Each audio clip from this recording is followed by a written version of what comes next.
কোটা আন্দোলন চলাকালে নিহতদের স্মরণে ব্রাহ্মণবাড়িয়ায় শোক পালন। কোটা সংস্কার আন্দোলন চলাকালে নিহতদের স্মরণে সারা দেশে শোক পালন করছে সরকার।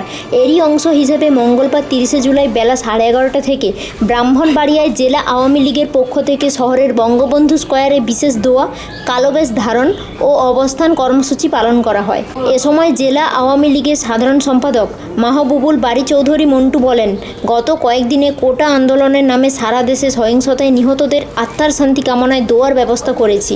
এছাড়া প্রতিটি মসজিদ মন্দিরে দোয়া ও প্রার্থনার জন্য বলেছি। আমরা দোয়া করি যারা নিহত হয়েছেন তারা যেন জান্নাতবাসী হয়। তিনি আরও বলেন, আমরা আজকে অবস্থান কর্মসূচিও পালন করছি। যে কোনো পরিস্থিতি মোকাবিলায় আমরা আমাদের নেতা রোয়াম উবাইদুল মুকতাদির চৌধুরীর নেতৃত্বে ঐক্যবদ্ধ আছি।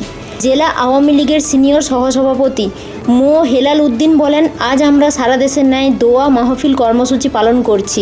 আমরা সারাদিন কালোবেশ ধারণ করব আর আগামী দিনে যে কর্মসূচি আসবে সব পালন করা হবে। এছাড়া এখানে আজকে আমরা অবস্থান নিয়েছি যেন কেউ শান্ত ব্রাহ্মণবাড়িয়াকে অশান্ত করতে না পারে। কেউ যদি বিশৃঙ্খলা সৃষ্টি করতে চায় তাহলে আমরা তাদের প্রতিহত করার জন্য প্রস্তুত আছি। কর্মসূচিতে জেলা আওয়ামী লীগ ছাড়াও যুবলীগ, স্বেচ্ছাসেবক লীগ, ছাত্রলীগ, মহিলা আওয়ামী লীগ ও অঙ্গ সংগঠনের নেতাকর্মীরা উপস্থিত ছিলেন।